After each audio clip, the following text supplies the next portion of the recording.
Assalamualaikum warahmatullahi wabarakatuh. Apa kabar anak-anakku semua? Dimanapun kalian berada, semoga kalian tetap sehat selalu. Bertemu lagi dengan saya, Ibu Siti Aisyah, Guru Mata Pelajaran IPS di SMP Nasional Bandung. Pada kesempatan kali ini, kita akan membahas materi kelas 7, yaitu tentang flora dan fauna.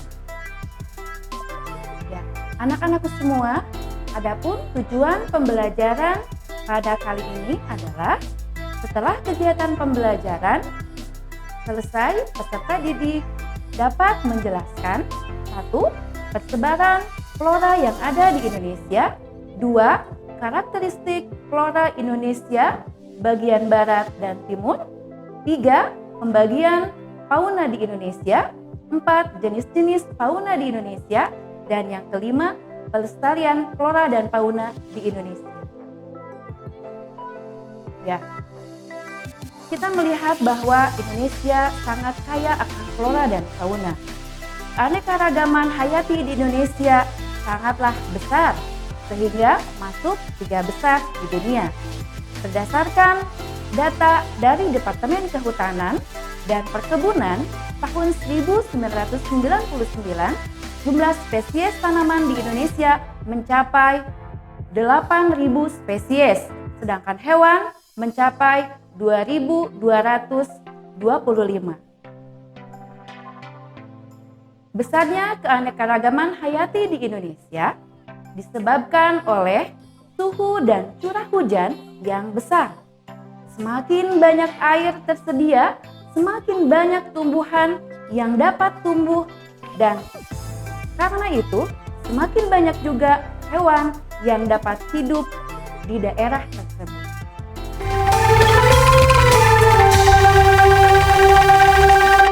Anak-anakku semua, kita lihat persebaran flora yang ada di Indonesia.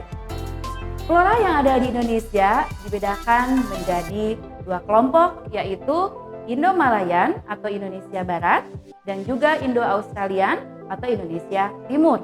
Kita lihat pembagian pulau kelompok flora yang ada di Indonesia bagian barat dengan timur. Di Indonesia bagian barat ada Sumatera, Kalimantan, Jawa, dan Bali.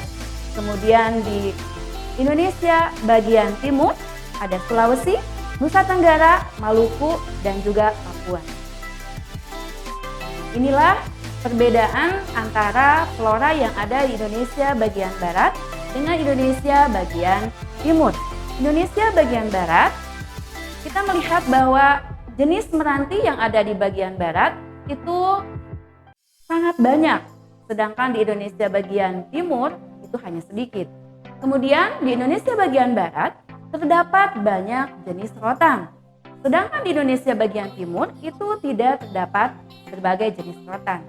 Kemudian di Indonesia bagian barat tidak terdapat hutan kayu putih, sedangkan di Indonesia bagian timur itu terdapat hutan kayu putih. Demikian persebaran flora yang ada di Indonesia. Selanjutnya kita membahas tentang persebaran fauna yang ada di Indonesia.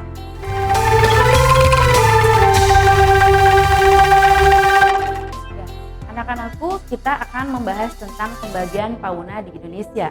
Pembagian fauna di Indonesia dibagi menjadi 3. Ada fauna barat, ada fauna timur, dan juga fauna tengah. Kita melihat ciri-cirinya. Pertama, fauna barat. Fauna barat ciri-cirinya seperti fauna Asia. Kemudian disebut Asiatis, ya. Mencakup kepada wilayah Sumatera, Jawa, Bali, dan Kalimantan. Sedangkan fauna timur itu ciri-cirinya seperti fauna Australia, disebut sebagai fauna australis, mencakup wilayah Papua, Halmahera, dan Kepulauan Aru. Sedangkan fauna tengah itu disebut ciri-cirinya seperti fauna Asia, tidak seperti fauna Asia ataupun Australia, disebut sebagai fauna peralihan dan disebut sebagai fauna endemis, mencakup wilayah Sulawesi, Maluku, Timor, dan juga Nusa Tenggara. Ya, anak-anakku, kita bisa melihat di sini ada fauna Indonesia bagian barat. Silakan kalian melihat tayangan berikut. Kemudian ini adalah fauna Indonesia bagian timur. Dan ini adalah fauna Indonesia bagian tengah. Nah, pada saat ini flora dan fauna di Indonesia banyak yang juga terganggu. Sehingga kita harus mau melestarikan flora dan fauna yang ada di Indonesia. Nah, bagaimana usaha yang dilakukan pemerintah untuk melestarikan flora dan fauna yang ada di Indonesia?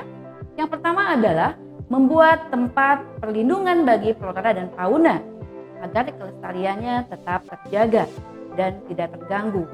Nah, tempat perlindungannya ini biasa disebut dengan cagar alam bagi perlindungan flora dan suaka marga satwa bagi perlindungan fauna.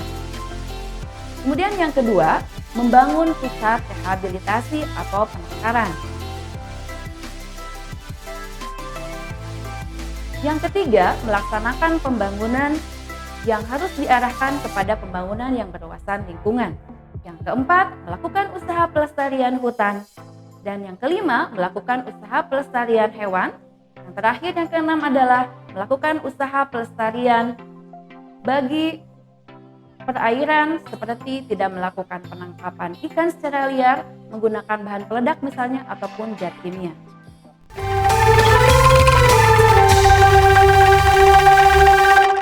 Ya, demikian anak-anakku pembahasan tentang flora dan fauna.